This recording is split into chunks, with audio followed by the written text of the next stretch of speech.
This podcast is for anyone tired of sitting on the couch watching fucking Netflix. For anyone who wants to know how to break the 9-to-5 slave life. For anyone who wants to be better tomorrow than they are today. I want to help you learn how to break the cycle. This is your story, and you have to write it. Come on in. We're just getting started.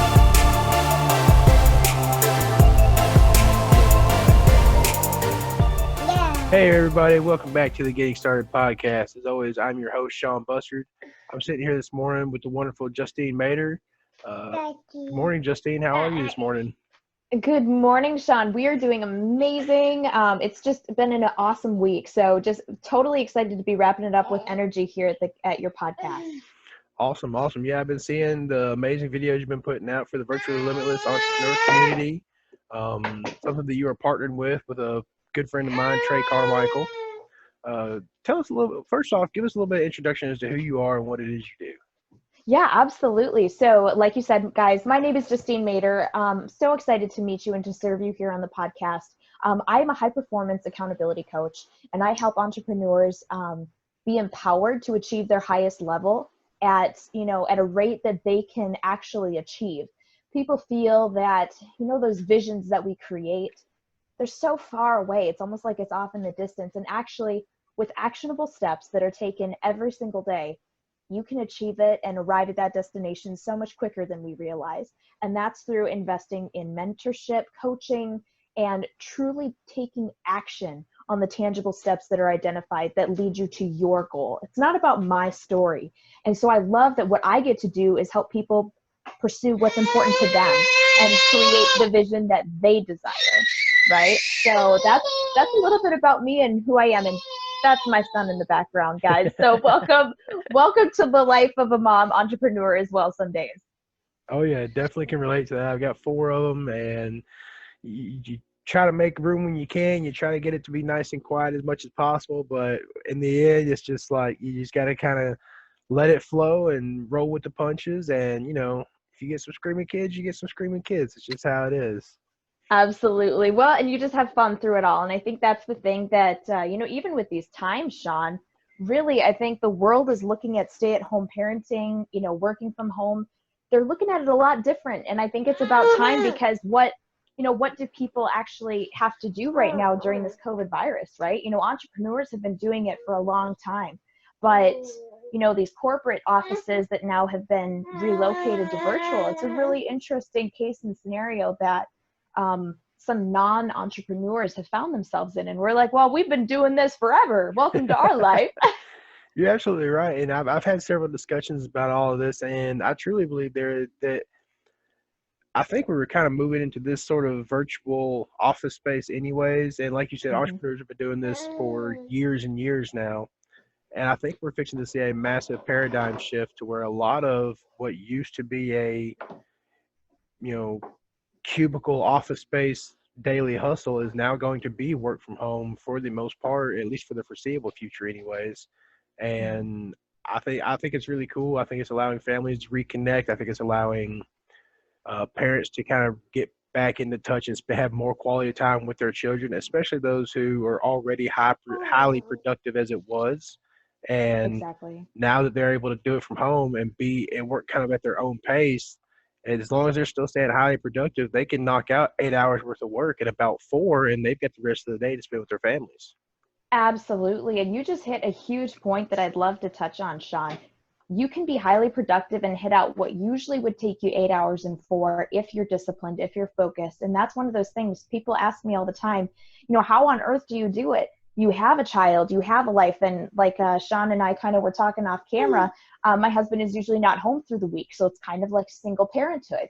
And so it's one of those things that, there's people that don't have spouses. There's people that, have interesting situations, and some of them, they're the highest performers.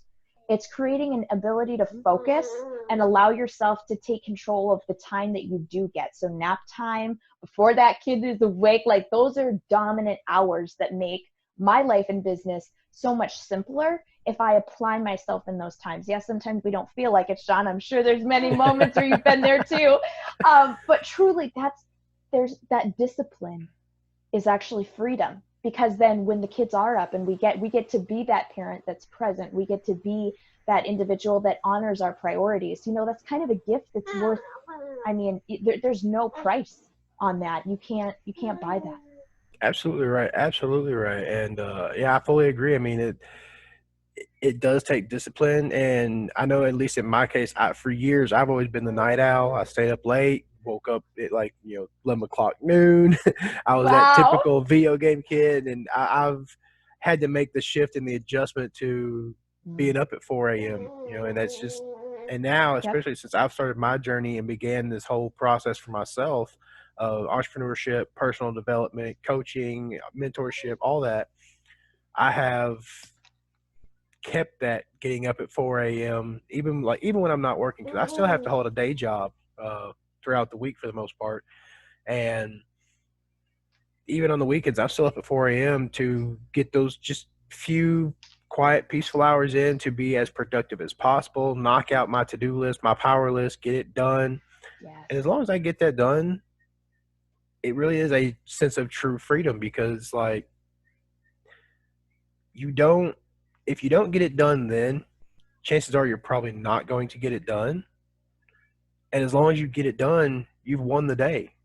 Mm-hmm. If you win, 3, 4, 5 days out of the week, well, hey, you've won the whole week. If you can just keep that momentum rolling and rolling and rolling, amazing things can happen. And depending on how disciplined you are and how productive you are, amazing things can happen in a short period of time.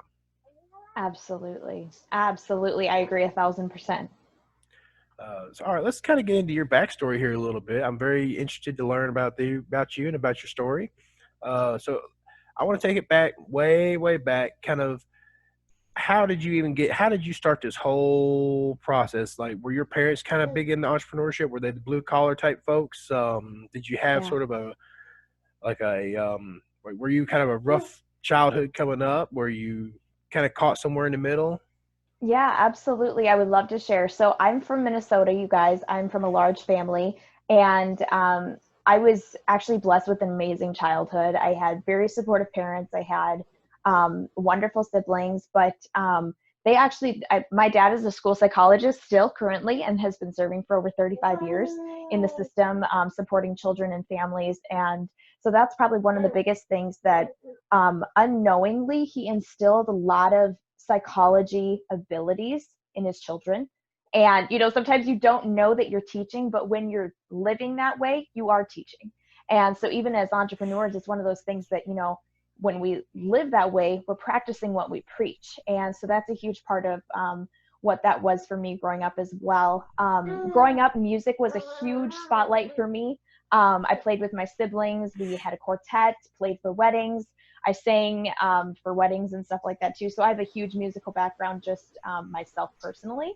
But the biggest thing I think is that my parents were not entrepreneurs. They're very in the mindset that college is the way to go. And so with that mindset, with that upbringing, I did go to college. I was homeschooled previously and loved it, wouldn't trade it for the world, and went right into college as a actual high school student. There's ways that you can go in based on your grade average. And I went in for dental assisting. It was amazing. And it was something that I absolutely enjoyed after graduation. And the reason that I quit is because I had this little guy, and being a dental assistant and working full time away from home and not actually being able to raise him myself was a decision that my husband and I made, that we were going to take the one paycheck and then just allow him to be cared for by one of us. And so that was me. And so actually in the space of 3 days, I worked up to the day before I had him, and was full-time. Between like a 3-day turn, I went from being full-time worker, just wife, to all of a sudden a stay-at-home mom, no job, no interaction in anything, and suffered from chronic pain. I dislocated my tailbone, and that significantly impacted my movement, my anything, taking care of him, taking care of myself. I was kind of held up for a couple months, and it was nobody's fault. It's just what happened. And I wouldn't trade it for the world. I have a beautiful, healthy son. And it makes, being a parent, Sean, I think it's something that you can relate to where, there's really, with everything we do in life and business and everything, the greatest gift is probably our kids. And just that privilege to be a parent. And so it was one of those things that I found myself feeling empty. I was depressed and I didn't know what the future was going to hold for me or my family. And so I challenged myself to think about the last time I was super, super happy that was not related to my family. And that time took me back to when I volunteered at a dental convention for free. I used my gifts and talents and we changed people's lives. There were, over 1,000 people we served in the course of a day. It was insane. Changed their smile, changed their lives. And I was like, you know what? I got to get back to serving people. How do I serve people from home? It's like, Sean, I don't even know what this internet thing is. And then I got on Facebook and somebody kept throwing around the word entrepreneur. And I was like, but they all do something different. How can they all be entrepreneur? Like, I was so green, Sean. It's not even funny. I had no idea what was out there. And so I started searching. I started asking questions. And I think that that's probably one of the biggest things in my story is that I knew what I wanted and I started asking better questions. I knew that I wanted more. I didn't know what it would look like. I did not know it was going to be a high performance coach. I was asked to coach a little bit further down the road. And then I found that that was truly where I was supposed to be, and was able to fully harness my potential and my ability to serve others at the highest level possible. So it's definitely been transformational. Just like anyone else, we all go through the trenches. And, I think the biggest thing is that we're always trying to reach the next level. We don't even have it always all figured out, and you just put your best foot forward. And so that was really the story for me, is that I was great in college. I wasn't the typical entrepreneur that's like, oh, I dropped out in high school. No, I was great in college. I loved college. I have been amazing with patients in the dental field. I loved what I did, but it just didn't serve my priorities. And so what I do right now actually as a high performance coach is I actually help other people live by those priorities and make sure those are on the schedule first. And that without question, they're honoring who they want to become, because you can have all the money in the world. You can have the greatest business in the world and not have anyone to share it with. Have lost your friends, have lost your family because you were working and grinding. There's nothing wrong with a good work ethic. But if you lose sight of what's most important to you, and that's not for me to determine, maybe Sean has a couple of different priorities than I do. That's great. But if he's not honoring them and he's honoring my priorities, what the heck? He's not going to be happy. So that's where I really encourage people to identify what those priorities are so that we can honor them in life and business. Awesome. I absolutely love that. And I find it so strange how kind of our coaching aha moment sort of kind of came sort of relatability. I had no idea I wanted to be a coach. It never even occurred to me. I got into this whole journey to be a digital marketer. Oh, wow. Of course, I was, caught up with the laptop lifestyle and all the images you see on Instagram and stuff like that. Oh, yes. And my first thought was, well, I can make a lot of money doing this and I can work from home and be with my wife, be with my kids. Well, this is a great idea. So I started down it and I started learning different things. And I just slowly realized this is not at all what I want to do. I don't even like it. It doesn't make no sense to me. And so I kind of got away from the, well, let me just do this and I'll make this work, to, well, let me start doing this work on myself and figure out what it is I want, where it is I want to go with it. And just as I was working through things, I was working with a couple of different mentors and a couple of different coaches myself. And shortly after I made the decision to become a coach and learning some of the techniques that I could use to help other people get out of their own ways, one of my coaches sort of kind of came to me and was like, look, I didn't want to tell you this before, but this is exactly the path I saw you going down a year ago when we first met. But I couldn't tell you that until you figured it out. And I was like, man, you could have told me that and it saved me like 6 months worth of time here. Oh, that's crazy. But that's So that's so amazing. And it's one of those things that when you invest in coaches like we both did, and when you invest, your time in yourself first, that's where the real transformation happens. And that's where people want what you have. So it's not even a question of, how do I find the right clients? Are you being the right person for clients to find you? Absolutely, absolutely. And I think that's one thing that a lot of people that jump into this entrepreneurial space don't do. They don't put that investment in the time on themselves. Sure, they'll put the investment in coaches, they'll put the investment in mentors, they'll invest in programs, they'll invest in all this stuff to build their skills. But the big differentiator between the ones you see really make it and being truly happy versus the ones that you're just seeing in like Facebook groups that are constantly dropping spam posts and constantly just, here, I got this. You want to buy this? I got this. It are the ones who have done that personal work, who have gone deep and within themselves to find what it is their true goals are, what it is their true values are, and let that shine the spotlight on them, their business, their clients, and everything like that. I couldn't agree more, Sean. That was so well said. I agree, absolutely. So I want to kind of get to a little bit now. Obviously, we were connected through my good friend Trey, and you have partnered with him in this Virtually Limitless community, which he has blown up in the last week and a half, 2 weeks. It is just, I'm so proud of that kid. Like, it's just absolutely amazing. Tell us a little bit what it is you're doing there and how it is you're working with Trey. I've seen some of your videos that you've been posting to the group. I think they've been amazing. Some of the interviews y'all have been bringing to us have been absolutely fire with some amazing, amazing nuggets of truth in there. Give us a little bit of information on that and how that's all going. Absolutely. So Trey is definitely a master in his own craft. And I think that that's one of those things that he did invest the time. He did invest the time and he did make the efforts. And so it's one of those things that his progress in such a short amount of time right now is based on years previous. And so for people that are waiting for a breakthrough, if you're listening to this, it's one of those things that maybe you've worked on something for 3 years, 4 years, 5 years, 10 years, I don't know, but that wasn't a waste. And so it's one of those things that I did partner with Trey, and there's a couple other great partners that are joining us in the Virtually Limitless group. And currently we also partnered with a nonprofit, the Keep Smiling movement. And so those ambassadors are the great people that we get to interview in the group as we get ready to launch so many amazing things between services, software availability. I don't even have the titles for everything that we're offering. That's where Trey comes in, because guys, I'm going to totally confess, tech is not my thing.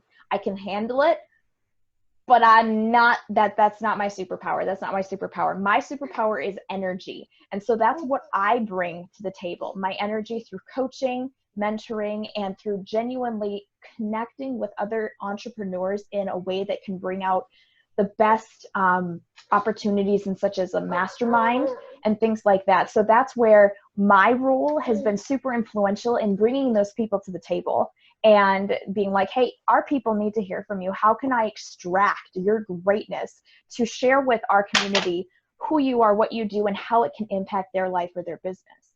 And so that's one of my huge kind of gifts and talents that I get to use in the group. So I will be the coach out of the partners, to answer your question directly, Sean. So that's where I will be supporting Trey as not only COO, but I will genuinely be the accountability coach and moving forward with people to make sure that they're taking their dreams and making that their reality, and helping them learn that they can do that through the steps and mentoring process that I have developed for myself. Awesome. Yeah, I know that is definitely Trey's superpower, is putting all that tech together. Kid blows me away with it all.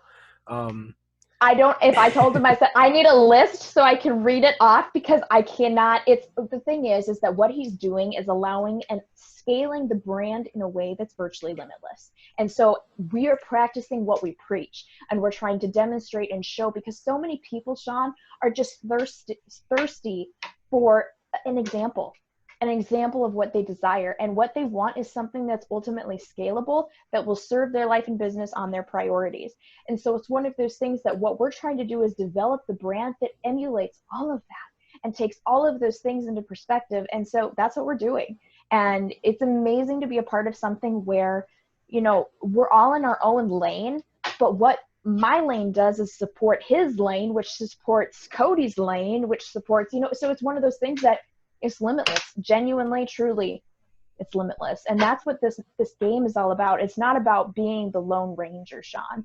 And I think that that's the amazing part of community that you mentioned earlier too, where, when you take a community and you're able to set it on fire, it's not one person, it's the community. So Trey may have kind of sparked the flame, but if nobody else responded, then it's not going to go anywhere. That thing's going to die as soon as that match is out. But that's where we're with the right people. We're with the right people. And so you have to make sure that you're finding yourself in the right circles, guys, and with the people that want to make a difference in their life and business, people that want to create impact, that aren't scared of income, that, are looking to have a abundance mindset towards, finances and freedom. That's what this is all about, Sean. So I love that question so much. You're absolutely right. And, and it's, especially with the COVID-19 pandemic, I think that fear mindset, that scarcity mindset has really proliferated itself and got really blown up bigger than it ever should have been. And that's part of the fear I have towards it all, but I'm not going to get into all that right now. But I definitely believe that we should all be reframing to have that abundance mindset, because right now there is a lot of uncertainty in the world. There's a lot of people who, well, just a prime example, we've got a Logan's Roadhouse here in my hometown. Sure. And I just found out Logan's Roadhouse is done. Like, they're out for good. Like, there's no more coming back to that one. And I'm noticing more and more. I've been listening to several different podcasts over the last few weeks, and there's a lot of businesses now that are just, they're done. They're out, and they're not coming back. And there's something like, I forget the exact number, but I want to say it was something like 44,000 jobs or something like that are gone. They're not being replaced. They're not being furloughed. They're just done. At least. And there are, people all over the country right now and all over the world who are lost. They don't know what they're going to be doing next. Mm-hmm. And it's very, very difficult to keep that abundance mindset when your whole livelihood has just been taken away. And I fully understand that. I've been in that situation myself before. Yeah.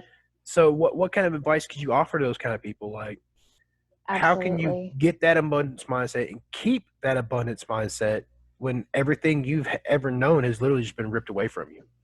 So I'll be honest, even in the transformation that my life has had, it's not always been easy. I'll be totally genuinely honest with you guys. It's been tough. To be honest, I had a miscarriage as well that super devastated my husband and myself. And it's something that happens to a lot of people that's not recognized.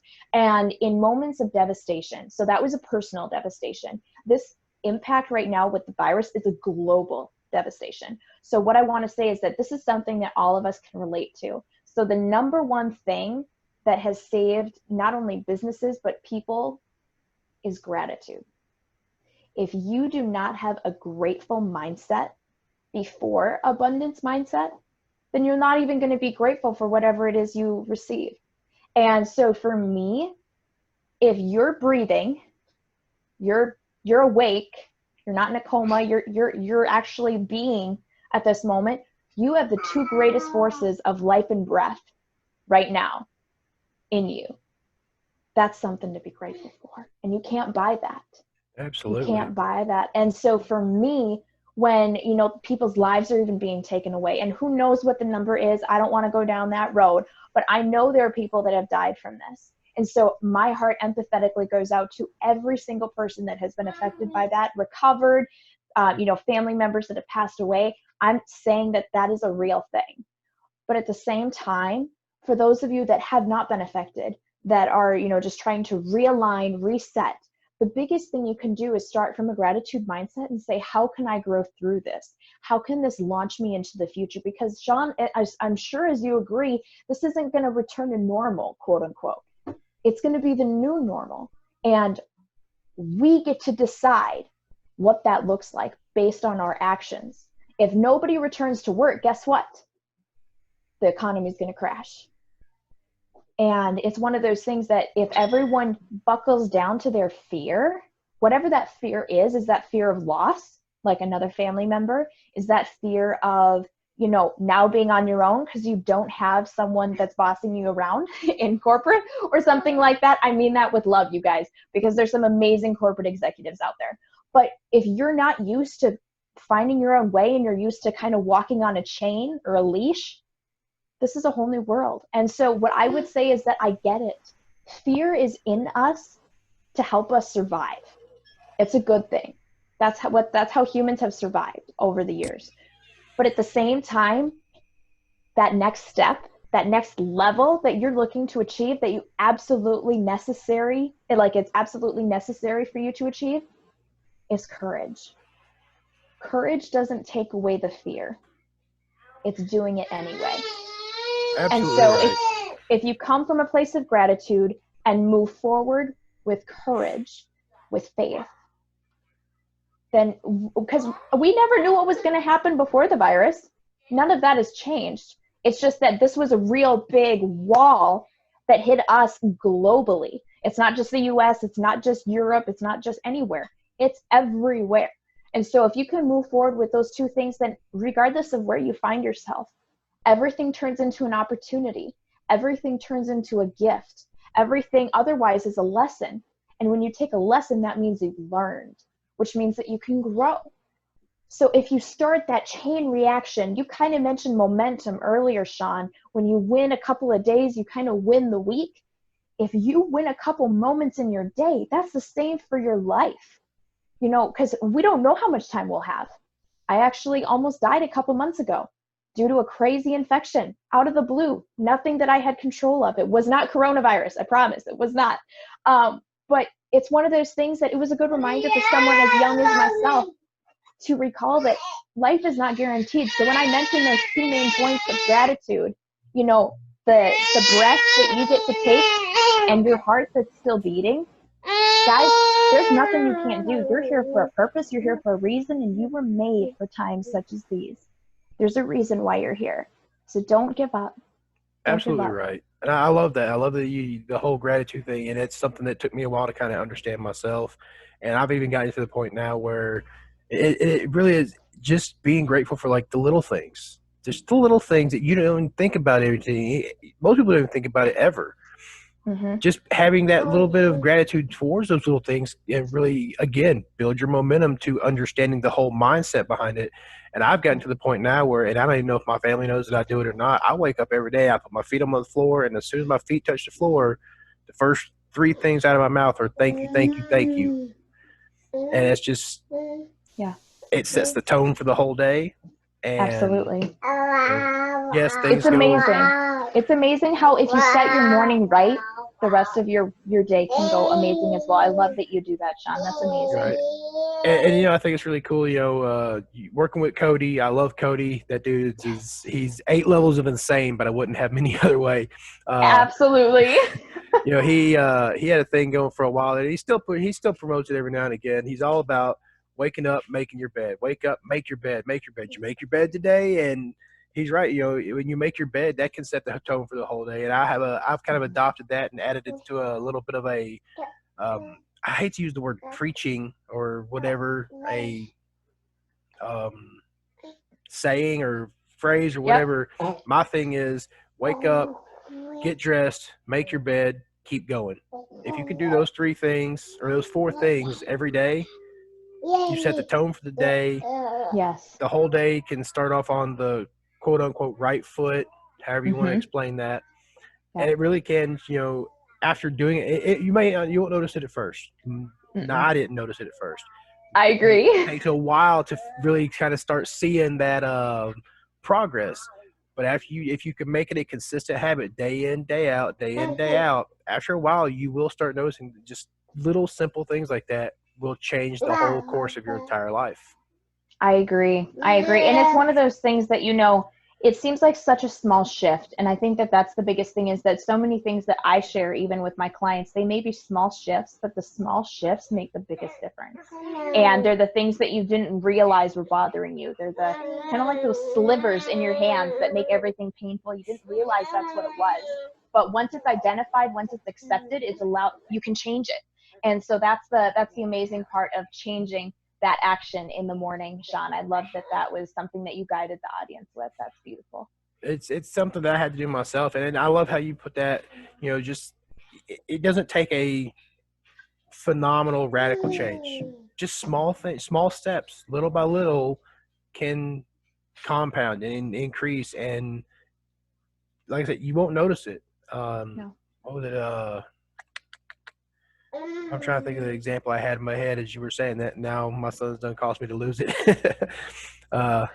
Yeah, you gotta love them, but man, they can really give you that what I call the ... syndrome from time to time. Absolutely. Been there a million times. It happens. It happens. And you Yes, still got it a real does. young one too, so you got many more years of it coming. I do, and I wouldn't trade it for the world, but it's going to be an adventure, is it not? Yeah. He's looking at me like, of course. I'm like the most important person in your life. Like, what are you talking about, Mom? Well, of course. Yeah, exactly. So, no, I love that so much. And that's the biggest thing with entrepreneurs, too. It's to be unashamed of the fact that you have your children around. It's not something, I think it's a new normal that needs to be established. There shouldn't be shame about kids in the background. There shouldn't be, hide them all over the place. Yes, it needs to be conducted in a effective way. But, genuinely, it's the biggest point is that, this is your life as well. Well, and you're right on that. And that kind of, that brings me back to a picture I've seen 1,000 times. I'm sure you've seen it 1,000 times. And I know most people out there listening have seen it 1,000 times. Throughout history, if you notice most pictures of the presidents from the White House, you see the president, maybe here in probably the last 30 to 40 years, you might see the first lady with them too. Mm-hmm. But there's only been one president that I can recall in history that you see pictures of him and his kids playing in the floor of the Oval Office, and it was John F. Kennedy. And it's a great picture. I think his kids were like real young too, like 5 or 6 years old. They're just playing in the floor with like Legos or blocks or something like that, and he's sitting there just laughing and having a good old time. Mm-hmm. And that's one of the reasons he stands out to me as one of my favorite presidents, anyways, because he had all that responsibility. He had all that burden placed on his shoulders. Yes. And here he is, watching his kids play, cracking a smile, just enjoying life. And right. I think that speaks, testament to who he was, who his character was. And I think it speaks volumes as to who we can be. Yes. I love how you said that, who we can be if we choose to, because really what it's doing is humanizing the position. Mm-hmm. It's, some people look at officers too, especially with, I don't know if you heard about the George Floyd case in Minnesota. That's dear to my heart. That's my home state. It's one of those things that talk about it being humanizing the badge and being like, you know what, we don't know what demon possessed that guy. We don't know what happened, but, we're here to stand by the, the oaths that we took on the Bible. And, it's one of those things that, we've had, bad leaders. We've had, there's nobody's perfect. That's just the world we live in, you guys. But at the same time, to realize that when other leaders are trying to humanize and connect with you on a level that's genuine and authentic, that's something you can't buy. So Kennedy's example of that was absolutely priceless. And the genuine way that he lived, even as a leader, is something that should be just noticed and appreciated, because that's what we're doing in our lives today. We're leaders in our own right. You have a tribe, Sean. They're looking to you. They're looking to you for guidance during these times. And I'm so glad that they're listening to you right now, because they're able to be like, wow, he's figuring it out too. He still has questions. He still has, no concerns. Idea what the answers are. Exactly. But you're doing it anyway. You're doing it anyway. Exactly. And that's the amazing part of what you're doing here on this podcast as well.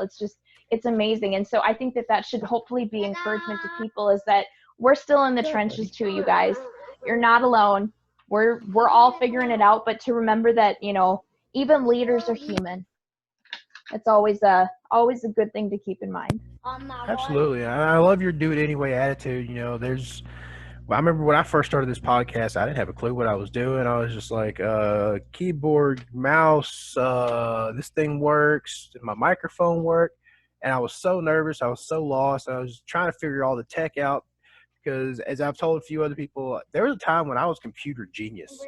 I could build them, play with them, operate them, code them, program them, you name it. And then I went to college in 2004. I think Yeah. that sounds right. 2004. My son's showing off his dinosaur. I love it. That's so nice. And somewhere in that 2004. Yeah, and these are grapes and these are blueberries. Oh. All right, we'll hang it on your wall here in just a minute, okay, buddy? Anyway, back to what I was saying. Somewhere in 2004, the computer world sped up so fast, and I lost it. I don't know what happened. I mean, I'm sure I was distracted on several other levels too. But trying to relearn all this stuff, like I don't know what I'm doing. Oh gosh. But because I don't know what I'm doing, I'm making friends with other people who do know what they're doing. I'm building that tribe. I'm building that network of people, that community of people that if I don't have the answer, I can reach out to them and they have the answer. Or if they don't have the answer, they can reach out to me and I can give them an answer. Yes, absolutely. Such a good tip you dropped there.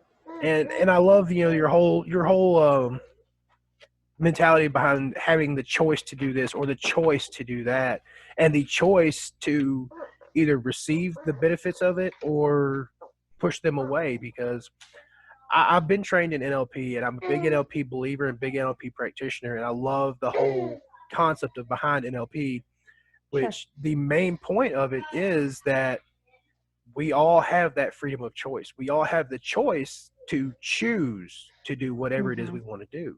You might choose to go to work every day, and when you get off work, you choose to go to the bar. And when you choose to go to the bar, you choose to not be at home with your family. And then you have others that choose that, well, I'm not just going to be a 9-to-5 everyday guy. I'm going to choose to live my life by design. I'm going to choose to spend that extra time with my family. I'm going to choose to, whatever extra money I have is going to go into a family vacation.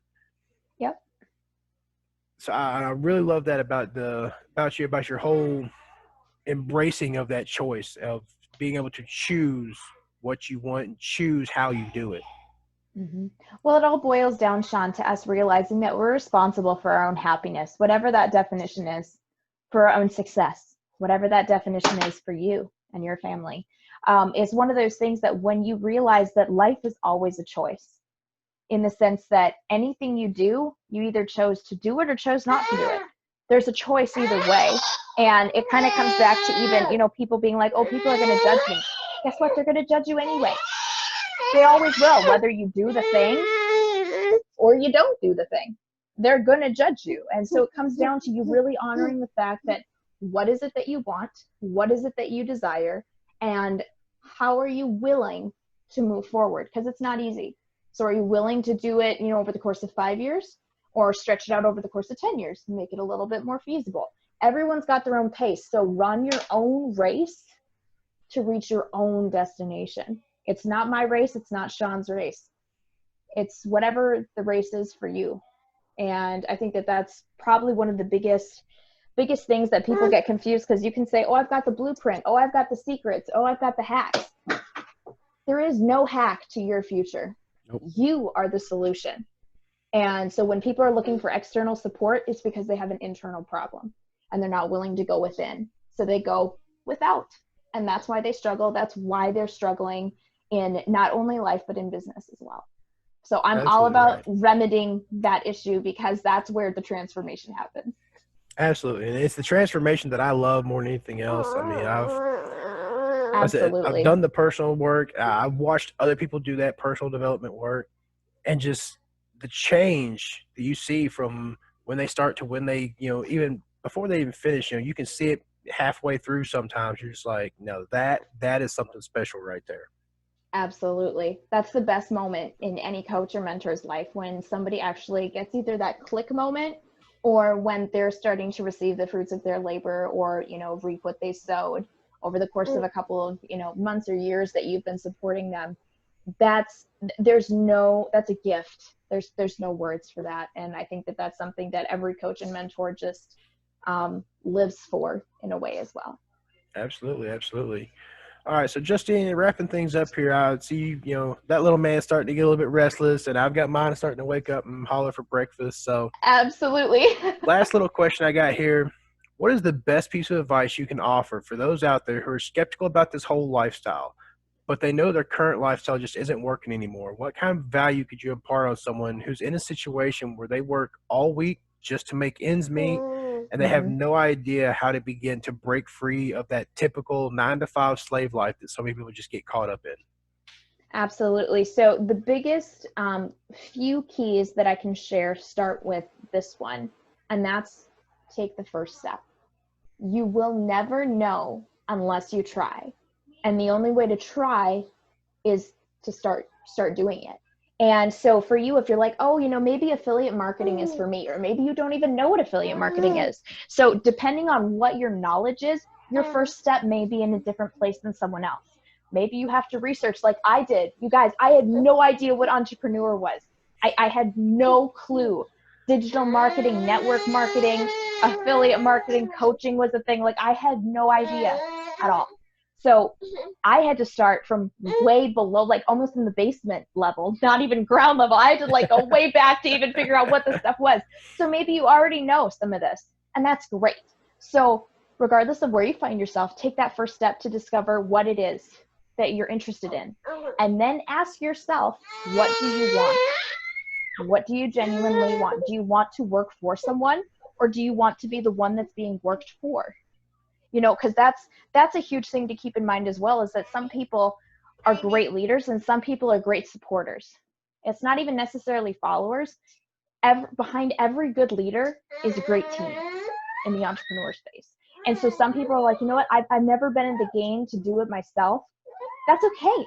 So if you're going to be the whiz behind somebody's websites, well then, you're going to make the world go round for that individual. That's amazing. But guess what? You can probably work from home. You can probably work remote and still honor your priorities and be with your family, or do whatever your lifestyle dictates. And so it's one of those things that I need you to take that first step and research, figure out what it is that you're interested in. And secondly, define that for yourself. Define it so like detailed that you can see it when you close your eyes, that you can feel it when you think about it, because that's going to be your like North Star. That's going to be your guiding star to be like, this is what I want. And guys, just to give you an idea, it's not the cars, it's not the houses, it's not the money. You can't feel those things. You can't. And for every single successful entrepreneur that I've interviewed, all of those things are great. That's totally awesome. But at the end of the day, if you aren't where you are personally, like Sean was saying, then those things mean nothing. And so that's the inside job. So to move forward and be like, oh, I got to figure out what I'm doing, maybe take a couple steps backward and check in here first. It might be a scary place. It's okay. That's what transformation is all about. And it starts with you. It starts with you taking those first couple of steps. But to actively, if you've done the personal stuff, if you're going to actively be like, okay, I'm going to find people, I'm going to find my groups, I'm going to find, the answers to my questions, it takes time. And you have to be willing to invest that time. Maybe it's a couple hours after you come home from work. Maybe it's, a couple hours before you go to work. If you're wanting to change your life, you have to change what you're doing. You can't expect a new result by doing it the old way. And so that's where whatever you want, you have to be willing to take that action, be accountable, create that momentum. Like Sean was saying, he's got this. He knows this, guys. He's lived this. Create that momentum and get rolling so that you're able to not only see yourself make progress, but to feel that transformation within yourself. Then you'll be ultimately unstoppable. Awesome. I love it. I absolutely love it. Justine, it's been great getting to know you this morning. Same to you, Sean. Thanks for coming on the show. It's been a real pleasure. It's been a real honor to have you here. I look very much forward to what you've got coming out with, the next few weeks with the Virtually Limitless Entrepreneur community. Anything else kind of new going on that you kind of want to let everybody know about, or? Yeah, absolutely. I guess I would just really encourage you to connect with us on social media. We are going to be super active, and you can either look up Justine Mader, or you can check out my Facebook group, which is a free community as well, which is just made for more. Virtually Limitless is also where it's at, you guys. So there are way too many options for you not to pick one. Okay, so I'm not trying to make it confusing, but genuinely, guys, when you are seeking something and you know what you're seeking. Maybe we don't have it. That's okay. But I want you to find it. But you won't know that we don't have your key until you check us out. So I'd encourage you to come and find the keys because we got a Awesome. lot of them. Awesome. So we'll see you guys next time then too, okay? Awesome. Justine, have a great rest of the day. Have a wonderful, amazing weekend. And everybody out there who's listening, thanks for checking out the show. Keep your signals tuned right here and see what we got for y'all next time. Y'all have a great day too. Bye.